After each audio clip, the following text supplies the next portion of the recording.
Udah mulai? Dah. Oke. Assalamualaikum warahmatullahi wabarakatuh. Shalom, Om Swastiastu, Namo Buddhaya, Salam Kebajikan. Yang terhormat kepada Bapak Dr. Ibhan SEMSI dan Ibu Dr. Zainur M. Rusdi SEMSC selaku dosen pengampu pada mata kuliah perilaku organisasi. Di sini izinkanlah kami dari kelompok 14 untuk menyampaikan materi dengan judul Sistem dan Praktik Sumber Daya Manusia. Sebelum kami melanjutkan kepada presentasi, izinkanlah kami untuk memperkenalkan diri. Boleh dilanjut? Baik, sebelumnya izinkan saya untuk memperkenalkan diri. Nama saya Elwinda Putri Amalia dengan NPM akhir 129 dan rekan saya Kezia Eodia Siom dengan NPM akhir 090. Saya Emrido Arya Wardana dengan NPM akhir 096. Saya Rizky Ramadhani dengan NPM akhir 105. Baik, boleh dilanjut.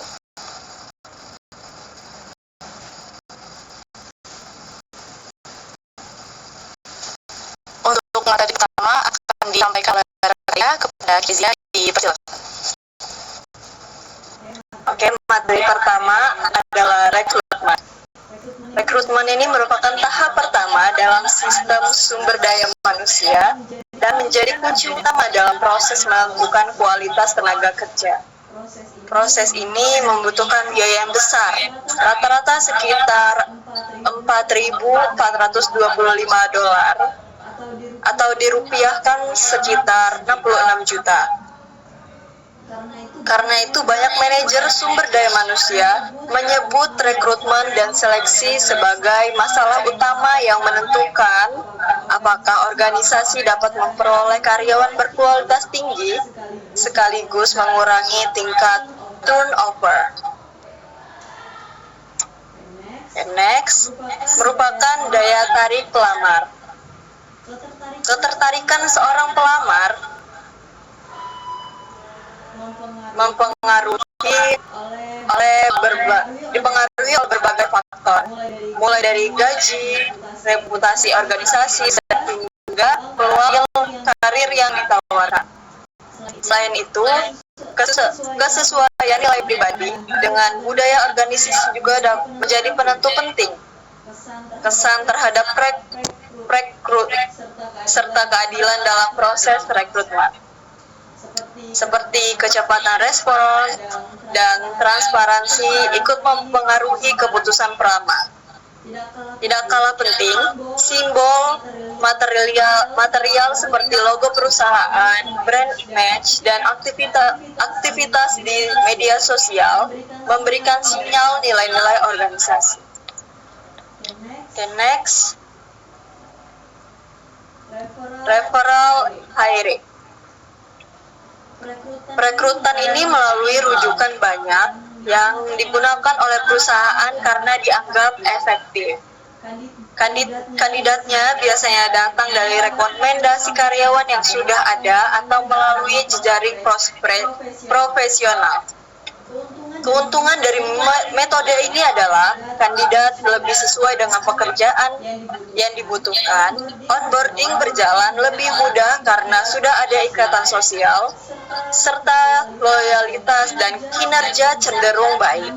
Namun ada sisi negatifnya juga yang perlu diwaspadai, yaitu perekrutan rujukan ini bisa menimbulkan kesan nepotisme atau favoritisme, terutama bila pemberi rujukan ini memiliki pengaruh besar dalam organisasi, sehingga menimbulkan kecemburuan atau penilaian negatif dari karyawan. Next. Oke, selanjutnya merupakan peran perekrut. Perekrut ini merupakan wajah organisasi bagi para kandidat yang ada, sehingga cara mereka bersikap sangat menentukan kesan awal pelamar. Oke, perekrut yang efektif harus memahami detail pekerjaan, berkomunikasi dengan adil dan jelas, serta memperlakukan kandidat dengan penuh rasa hormat. Sayangnya, bias masih sering masuk dalam proses ini. Misalnya, perempuan pencari kerja kadang menerima lebih sedikit informasi tentang posisi kepemimpinan atau kelompok minoritas merasa kurang mendapat akses ke sumber daya rekrutmen. Di era digital, perekrutan semakin bergeser ke ranah daring melalui job portal, media sosial, bahkan kontes online untuk jejaring talenta. Organisasi besar bahkan sering menugaskan perekrut khusus agar mampu menangani volume lamaran yang besar secara lebih profesional. Oke, materi selanjutnya akan disampaikan oleh Elwinda. Baik, rekan-rekan sekalian, materi selanjutnya adalah seleksi awal. Seleksi awal sendiri adalah tahap screening kasar untuk memastikan pelamar memenuhi kualifikasi dasar pekerjaan, yang tentunya tujuannya untuk menyaring pelamar dan juga menghemat biaya dan waktu. Boleh di next.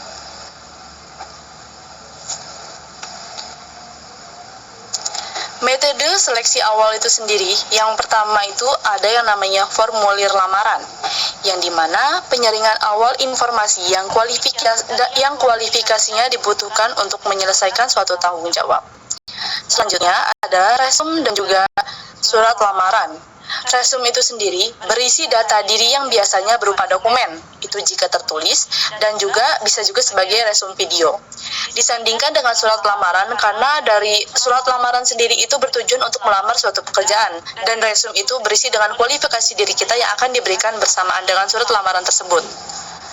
Selanjutnya adalah pemeriksaan referensi, yang dimana suatu perekrut akan memeriksa latar belakang dari pelamar tersebut dengan menghubungi orang yang pernah bekerja atau berhubungan dengan pelamar.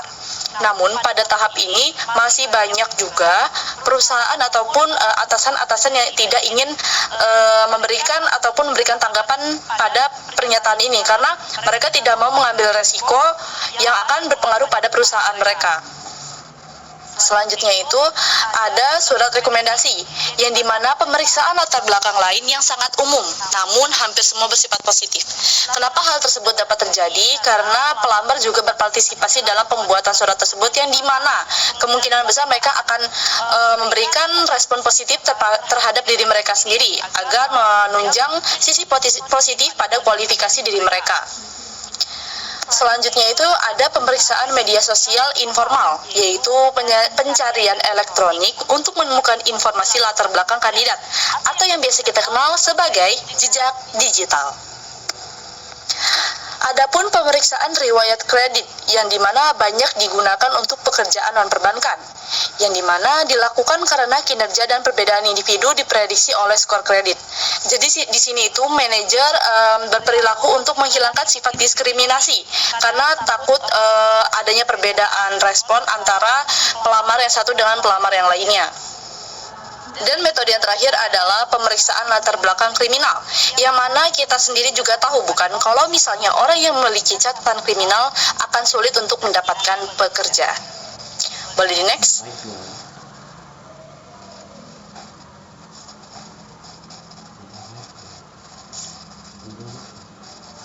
Kita lanjut kepada seleksi substantif dan juga kontingen. Seleksi substantif sendiri adalah jika pelamar lulus seleksi awal, yang akan dilanjutkan dengan seleksi inti dengan meliputi tes tertulis, tes simulasi kerja, dan wawancara untuk menentukan pelamar mana yang paling memenuhi syarat dan kualifikasi pada posisi tersebut. Yang pertama akan saya bahas yaitu tes tertulis, yang dimana terdapat tes kecerdasan ataupun kemampuan kognitif, lalu tes kepribadian, dan juga tes integritas. Yang dimana tes integritas tersebut untuk kita mengetahui sifat maupun etika dari pelamar. Boleh dilanjut? Yang kedua adalah tes simulasi kerja, yang dimana apakah pelamar itu dapat melakukan suatu pekerjaan dengan kita meminta mereka untuk melakukannya. Itu ada dua. Yang pertama adalah tes contoh kerja dan juga tes penilaian situasional. Tes contoh kerja ya semisal saya sebagai seorang manajer dan saya ingin apabila pelamar tersebut mendaftar pada bidang Excel, saya sebagai manajer akan meminta untuk dia menyelesaikan suatu masalah dengan rumus-rumus Excel yang ada.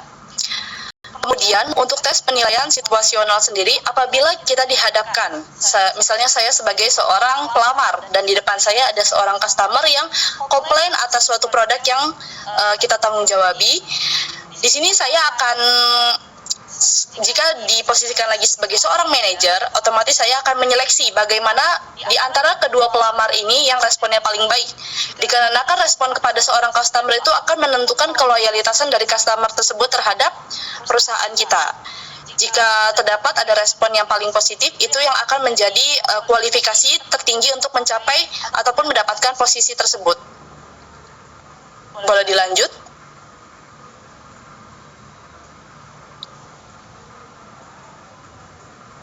Selanjutnya adalah wawancara, yaitu menilai kesesuaian pelamar dengan organisasi dengan mengevaluasi keterampilan spesifik dan melihat karakteristik kepribadian.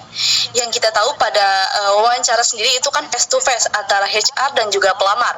Di sini kita dapat mengetahui daripada kriteria ataupun karakteristik dari pelamar karena kita akan berdiskusi secara face to face, yang dimana HR juga akan menilai bagaimana cara melamar menjawab pertanyaan, gerak-gerik dan postur tubuh, sampai juga penampilan mereka ketika pertama kali bertemu dengan HR, yang dimana itu pasti akan menjadi pertimbangan untuk mengisi posisi yang dilamar. Boleh dilanjut? Selanjutnya kita sampai kepada seleksi kontingen, yang dimana jika pelamar lulus pada metode seleksi substantif, yang mereka akan siap untuk dipekerjakan dengan syarat untuk lulus pemeriksaan akhir. Yang pertama sudah pasti adalah tes narkoba dan juga pemeriksaan medis. Materi yang selanjutnya akan disampaikan oleh rekan saya kepada Rido, disilakan.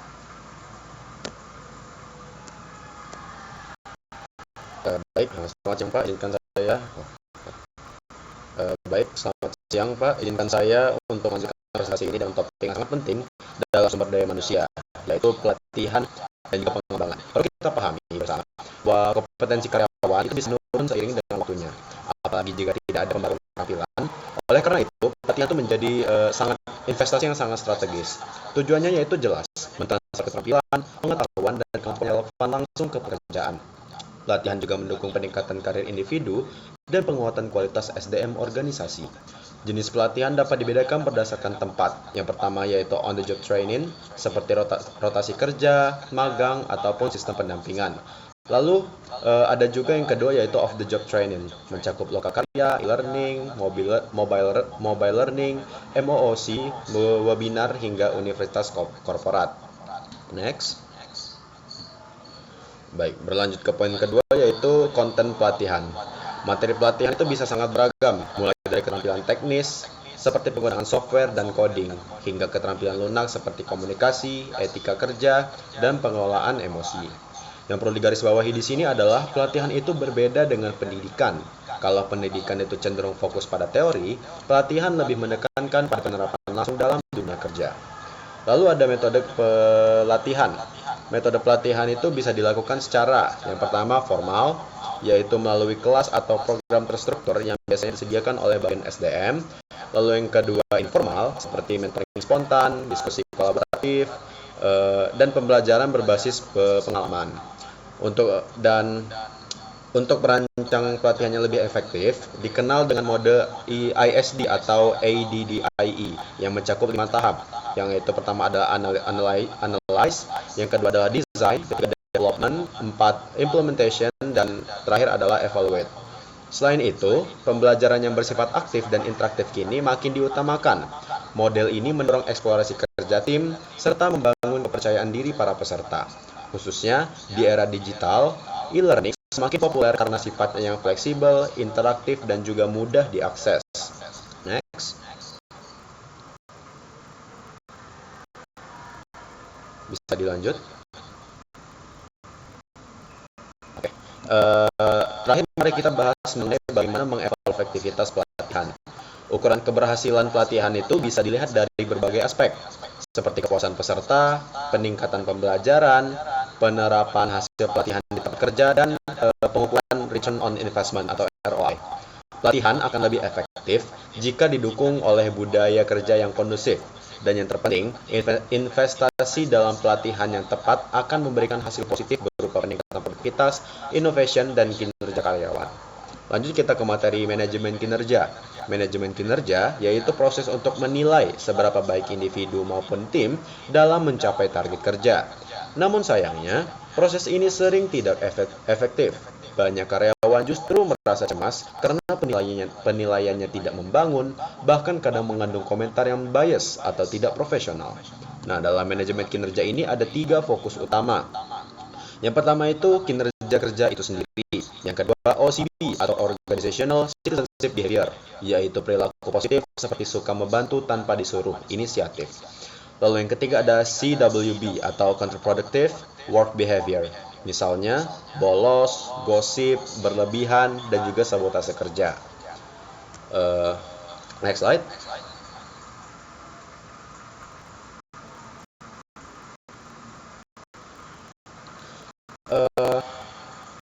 Kita ke mereka dulu, yaitu apa yang dievaluasi.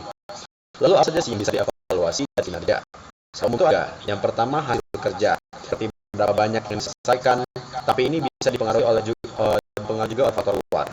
Yang kedua ada perilaku, contohnya kerjasama atau juga ketepatan waktu. Ini lebih akurat karena bisa diamati secara langsung. Yang ketiga ciri atau trait, seperti sikap atau kepribadian. Tapi ini rawan bias dan juga manipulasi. Lalu siapa yang mengevaluasi? Penilaian kinerja juga bisa datang dari berbagai pihak. Misalkan paling umum itu atas langsung, bisa juga dari diri sendiri tapi rentan bias. Lalu gerakan kerja, tapi kadang terlalu lunak. Bahkan bawahan bisa menilai asalkan lingkungan mendukung. Dan yang paling lengkap itu adalah 360 feedback karena melibatkan semua pihak, tapi prosesnya memang kompleks. Lalu ada metode evaluasi kinerja. Dalam praktiknya ada beberapa metode evaluasi. Yang pertama competency list, itu biasanya berisi narasi tentang kekuatan dan juga kelemahan. Kedua ada insiden kritis, yaitu catatan tentang perilaku penting yang muncul. Dan yang terakhir ada skala penilaian, misalnya dari 1 sampai 5, mudah tapi sering subjektif. Lalu ada BARS atau Behaviorally Encouragement Scale, menggabungkan skala dan contoh perilaku konkret. Lalu ada EDM, yaitu pemantauan digital, akurat, tapi kadang dianggap mengganggu privasi. Dan yang kontroversial itu adalah cross ranking, yaitu membandingkan karyawan satu sama lain. Ini sering dianggap tidak adil. Next. Lalu ada meningkatkan kualitas evaluasi. Agar penilaian jadi lebih adil dan akurat, ada beberapa hal penting. Yang pertama, hindari bias, seperti halo efek, merasa mirip, atau juga punya kepentingan pribadi. Lalu, gunakan banyak penilai, supaya hasilnya lebih objektif. Terus, lakukan evaluasi oleh orang yang memahami konteks kerja. Selanjutnya, latih evaluator, agar fokus pada perilaku nyata, bukan cuma asumsi. Dan yang terakhir, terapkan due process, yaitu ekspektasi harus jelas, bukti terbuka, dan penilaian harus bebas dari bias. Terakhir ada memberikan balik kinerja. Nah, setelah evaluasi, tantangan berikutnya adalah memberikan feedback atau umpan balik.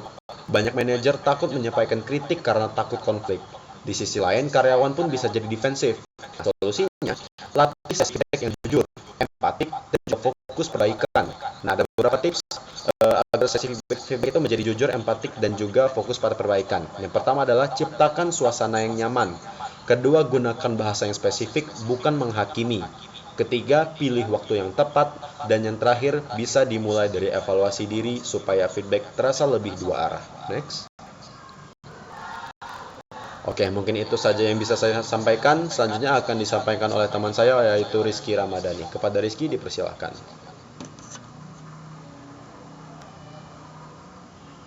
Baik, sistem dan praktik SDM, aksesibilitas dan kepemimpinan SDM. Slide selanjutnya.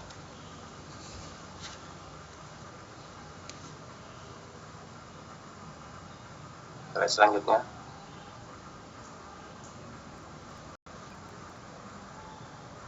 Slide selanjutnya. Oke. Tempat kerja yang dapat diakses. Pada slide ini kita akan memahami definisi disabilitas secara komprehensif. Disabilitas didefinisikan sebagai kondisi fisik atau mental yang secara substansial membatasi satu atau lebih aktivitas utama dalam kehidupan seseorang. Contohnya termasuk kehilangan anggota tubuh, diabetes, depresi, skizofrenia, gangguan pendengaran, dan nyeri kronis.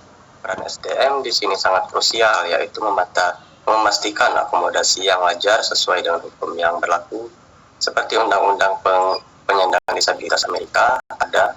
Namun tantangan terbesar yang sering dihadapi adalah stigma dan ketakutan karyawan untuk mengungkapkan disabilitas mereka, terutama untuk disabilitas yang tidak terlihat. Oleh karena itu, solusi yang dapat diterapkan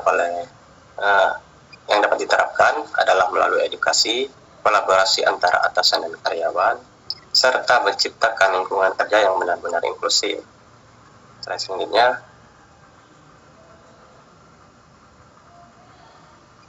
akomodasi untuk disabilitas. Selanjutnya kita membahas bentuk-bentuk akomodasi yang dapat diberikan. Akomodasi tidak hanya terbatas pada modifikasi fisik seperti kursi roda, akses bangunan, atau alat bantu dengar, tetapi juga mencakup akomodasi non-fisik seperti fleksibilitas jam kerja, penyesuaian tugas, dan dukungan mental. Khusus untuk disabilitas yang tidak terlihat seperti ADHD, PTSD, atau gangguan kecemasan, dukungan non-fisik dan lingkungan yang memahami menjadi kunci. Mengapa ini penting? Karena akomodasi yang tepat terbukti meningkatkan retensi karyawan, komitmen, dan secara keseluruhan mendongkrak kinerja organisasi. Oke, slide selanjutnya. Kepemimpinan SDM atau HR leadership. Pada slide ini kita membahas peran strategis SDM dalam organisasi.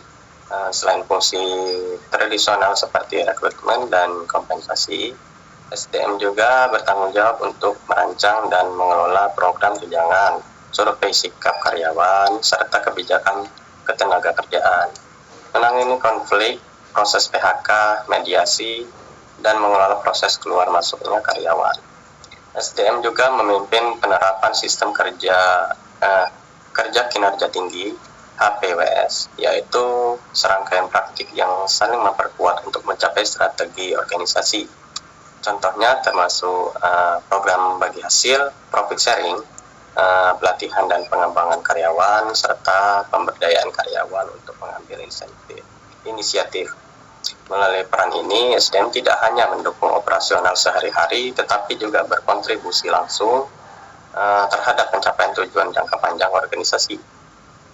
Oke, slide selanjutnya. Komunikasi dan persepsi terhadap praktik SDM. Praktik SDM hanya akan efektif jika dikomunikasikan dengan baik dan dipersepsikan secara positif oleh karyawan. Jika karyawan melihat praktik ini sebagai bentuk eksploitasi atau tidak tulus, maka dampaknya akan negatif seperti penurunan komitmen dan motivasi.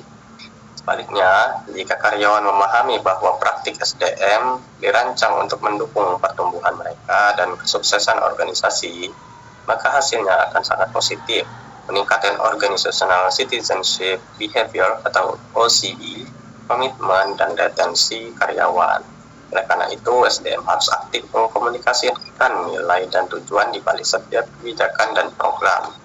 Oke, slide selanjutnya. Kebijakan dan penegakan. Terakhir, kebijakan ketenaga kerjaan harus dirancang dengan jelas dan ditegakkan secara konsisten. Kebijakan ini tidak hanya tentang tunjangan, tetapi juga pedoman perilaku seperti kebijakan menyusui di tempat kerja atau aturan magang yang beretika. SDM memegang peran kunci dalam penetapan konsekuensi atas pelanggaran dan memastikan kepatuhan terhadap hukum. Contoh nyata adalah kasus magang tidak dibayar di industri hiburan yang berujung pada tuntutan hukum. Dengan kebijakan yang jelas dan penegakan konsisten, organisasi dapat menciptakan budaya kerja yang positif, adil, dan berkelanjutan. Oke, sekian materi yang saya sampaikan. Selanjutnya saya serahkan kepada Elwinda sebagai moderator. Baik, sekian dari materi kami kelompok 14, tapi sebelumnya saya mohon izin untuk membacakan kesimpulan dari materi yang telah kami sampaikan, yang dimana sistem dan dan praktik SDM yang baik, yang dimulai dari rekrutmen, seleksi, pelatihan, hingga juga manajemen kinerja yang mampu meningkatkan kualitas tenaga kerja, menciptakan lingkungan kerja yang inklusif, serta mendukung tercapainya tujuan organisasi. Sebelumnya, kami mohon maaf jika ada perkataan maupun perbuatan yang kurang berkenan. Saya akhiri dan mewakili teman-teman saya mengucapkan terima kasih. Wassalamualaikum warahmatullahi wabarakatuh.